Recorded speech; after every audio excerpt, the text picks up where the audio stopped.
वर्तमान समय में देवगुरु बृहस्पति शुक्र की वृषभ राशि में वक्री अवस्था में गोचर कर रहे हैं और 4 फरवरी 2025 तक वक्री अवस्था में ही रहेंगे। लेकिन देवगुरु बृहस्पति 28 नवंबर 2024 को मृगशिरा नक्षत्र से निकलकर रोहिणी नक्षत्र में प्रवेश करेंगे और 10 अप्रैल 2025 तक गुरु चंद्रमा के नक्षत्र में ही गोचर करेंगे। तो आइए जानते हैं सिंह राशि वालों के लिए गुरु का नक्षत्र परिवर्तन कैसा रहेगा। आने वाले 135 दिनों में क्या कुछ बदलाव आपके जीवन में आने वाले हैं, इसके बारे में विस्तार से जानते हैं। तो सिंह राशि वालों, तो हमारे ज्योतिष शास्त्र में गुरु को बहुत ही शुभ ग्रह माना जाता है। गुरु ज्ञान, धर्म, शिक्षा, संतान, संतान का सुख, वैवाहिक जीवन का सुख, भाग्य, किस्मत, धन वृद्धि के कारक ग्रह माने जाते हैं। वही जब हम चंद्रमा की बात करते हैं तो चंद्रमा को मन, शीतलता, क्रिएटिविटी, इमोशंस, ममता, सुंदरता, इन सभी चीज़ों का कारकत्व प्राप्त है। जब भी जन्म कुंडली में गुरु और चंद्र की युति बनती है तो इस युति को बहुत ही शुभ माना जाता है। लेकिन जब हम बात करते हैं रोहिणी नक्षत्र की, तो यह नक्षत्र दया, करुणा, रचनात्मकता, सुंदरता, भौतिक सुख सुविधा, फैशन, कला का प्रतीक माना जाता है। तो आइए जानते हैं कि सिंह राशि वालों, आपके लिए गुरु का यह नक्षत्र परिवर्तन कैसा रहेगा। उससे पहले यदि आप चैनल पर पहली बार विजिट कर रहे हैं तो चैनल को सब्सक्राइब कर लीजिएगा, नोटिफिकेशन बेल को ऑन कर लीजिएगा। सिंह राशि वालों, जब हम आपके लिए बात करते हैं देवगुरु बृहस्पति की, तो देखिए आपकी राशि से 10वें स्थान में वक्री होकर गुरुदेव बृहस्पति गोचर कर रहे हैं। अब जैसे ये चंद्रमा के नक्षत्र में जाएंगे और चंद्रमा आपके 12th हाउस के लॉर्ड बनते हैं, साथ ही देवगुरु बृहस्पति आपके पंचम और अष्टम के स्वामी होकर आपके 10th हाउस से गोचर कर रहे हैं। तो आप देखेंगे कि यह समय आपके लिए बहुत ही महत्वपूर्ण रहने वाला है, क्योंकि 29 मार्च 2025 से आपके ऊपर शनि की ढैया का आरंभ हो जाएगा। तो यही वह टाइम है जब अपने जीवन में आपको अपने आप को व्यवस्थित करने की तरफ आगे बढ़ना चाहिए, क्योंकि यहाँ पर आपके लिए धन की स्थिति बेहतर होगी, धन लाभ आपको प्राप्त होता नजर आएगा, रुका हुआ फंसा हुआ पैसा भी आपको प्राप्त होने वाला है। यहाँ पर ध्यान देने वाली बात यह है कि 12th हाउस जो होता है यह इन्वेस्टमेंट का भी होता है। लेकिन जब देवगुरु बृहस्पति चंद्रमा के नक्षत्र में जा रहे हैं तो इस बात का खास तौर पर आपको ध्यान रखना है कि आने वाले समय की आप प्लानिंग कर लीजिए, क्योंकि आने वाला जो 2.5 वर्ष का समय रहेगा 29 मार्च के बाद आपके ऊपर जब शनि की ढैया चलेगी तो आपको फिनांस की जरूरत पड़ेगी। इसलिए आपका जो संचित धन है उसको आप सुरक्षित रखें, ठीक है। अपने बैंक बैलेंस को बढ़ाने का प्रयास करें, बहुत ज़्यादा शेयर मार्केट वगैरह में रिस्क ना लें, अन्यथा आपको फिर चुनौतियों का सामना करना पड़ेगा। यहाँ पर भाग्य का सहयोग मिलेगा, धन आपके पास आएगा, लेकिन अगर आपने उस धन का सही उपयोग नहीं किया तो आगे चल के आप फंस सकते हैं। इसके अतिरिक्त अगर देखा जाए तो आपकी वाणी बहुत अच्छी रहने वाली है। जो लोग बैंकिंग सेक्टर के अंदर काम कर रहे हैं, सोने चांदी आभूषण से जुड़े कार्य करते हैं, किसी भी प्रकार के क्रिएटिविटी के कार्य क्षेत्र से जुड़े हैं, तो यह समय आपके लिए अच्छा रहेगा, आपके लिए लाभकारी सिद्ध होने जा रहा है। साथ ही आपको स्पष्ट कर दें कि इस समय अवधि के दौरान आपकी वाणी भी अच्छी रहने वाली है। आपकी वाणी सौम्य होगी, सही तरीके से आप बात करेंगे, अपनी वाणी के माध्यम से लोगों को प्रभावित भी कर पाएंगे। तो यह स्थिति आपके लिए अच्छी यहाँ पर बनी हुई है। साथ ही आपके घर परिवार की स्थिति भी बेहतर दिखाई दे रही है।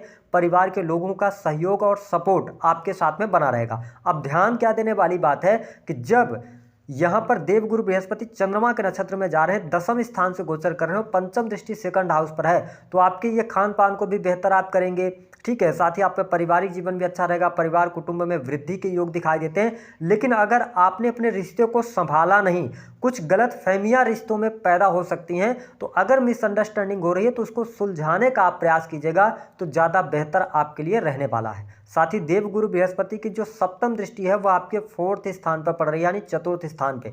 यह समय आप इंजॉय करने वाले हैं। इस समय अवधि के दौरान आप भूमि, भवन, वाहन से संबंधित यदि कार्य करना चाहते हैं तो आप बिल्कुल कर लें, आपके लिए अभी समय उपयुक्त है। यदि प्रॉपर्टी से जुड़ा कोई मसला आपका जीवन में चल रहा है तो उससे भी बाहर निकलने का आपको अवसर प्राप्त होगा। माता जी के साथ में आपके संबंध बेहतर होंगे, वही पुराने मित्रों से आपकी मुलाकात हो सकती है, ऐसी स्थिति बनेगी।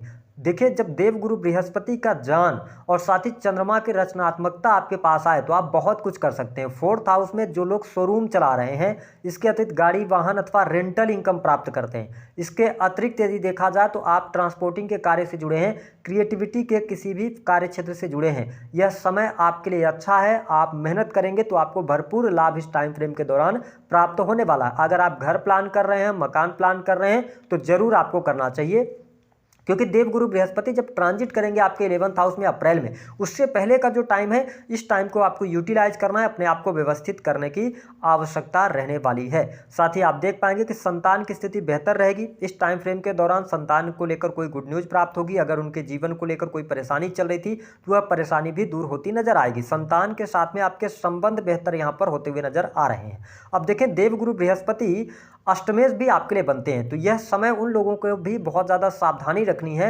विशेष तौर पर बृहस्पति जब दसम भाव से गोचर करते हैं तो ये कार्य क्षेत्र में डमाडोल की स्थिति जरूर बनाते हैं। और जब ये चंद्रमा के नक्षत्र में जा रहे हैं तो मैंने कहा आर्ट, कला, पेंटिंग, आर्टिस्ट के फील्ड से अगर आप हैं, है ना, किसी भी प्रकार से कला के क्षेत्र से जुड़े हैं तो आपके लिए अच्छा है। जो लोग वीडियोज क्रिएट करते हैं, है ना, कंटेंट क्रिएटर हैं, तो उनके लिए अच्छा। लेकिन अगर आप सरकारी क्षेत्र के अंदर कार्यरत हैं तो सरकारी क्षेत्र में लाभ आपके लिए मिलता हुआ नजर आ रहा है, लेकिन आपकी प्रगति को देखकर आपके आसपास के लोग ही आपसे जलन का भाव रख सकते हैं। इस वजह से आप अपने 10th हाउस और 6th हाउस पर, हालांकि देखा जाए तो यहां पर आपके लिए देवगुरु बृहस्पति की भी दृष्टि पड़ रही है, तो आपको प्रमोशन मिलेगा, मान सम्मान मिलेगा, सारी चीज़ें मिलेंगी। लेकिन अपने सीक्रेट्स को आपको सीक्रेट ही रखना है। जो भी चीज़ें आपके पास हैं तो उनको आप दूसरों को ना बताएं, क्योंकि यहाँ पर कहीं ना कहीं से आगे चल के आपको प्रॉब्लम होगी। जब शनि की ढैया में आप आएंगे तो जो बातें अभी आप बताएंगे वो बातें निकल कर बाद में जब सैटर्न आपके अष्टम भाव से गोचर करेंगे तो चीज़ें निकल कर आएंगे और उसका इंपैक्ट आपके करियर पर पड़ेगा। तो सरकारी क्षेत्र के अंदर कार्यरत हैं तो ध्यान दें। हालांकि स्वास्थ्य के दृष्टिकोण से मुझे यह समय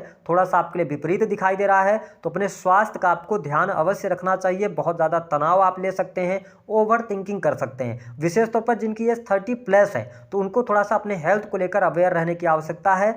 बाकी चीज़ें आपके लिए बेहतर जाती हुई नजर आ रही हैं। क्या कोई आपको गंभीर समस्या हेल्थ में होगी, आपकी दशाएं अच्छी चल रही होंगी तो गोचर आपको सपोर्ट कर जाएगा। कोई बहुत ज़्यादा निगेटिव स्थिति नहीं बन रही है। इसके साथ ही अगर आपके जीवन में कर्ज की अधिकता बनी हुई थी तो कर्ज से बाहर निकलने के लिए आपको प्रयास करेंगे आप, तो उसमें आपको सफलता प्राप्त होगी। जो स्टूडेंट हैं, विद्यार्थी हैं, उनके लिए यह समय बहुत ही शानदार है। आप यदि कोई कॉम्पिटिटिव एग्जाम देना चाहते हैं तो आपका कॉम्पिटिटिव एग्जाम क्रैक हो सकता है। लेकिन इसके साथ ही जो जुपिटर का ट्रांजिट अप्रैल में होने जा रहा है तो 2025 भी आपके लिए काफ़ी बेहतर रहेगा।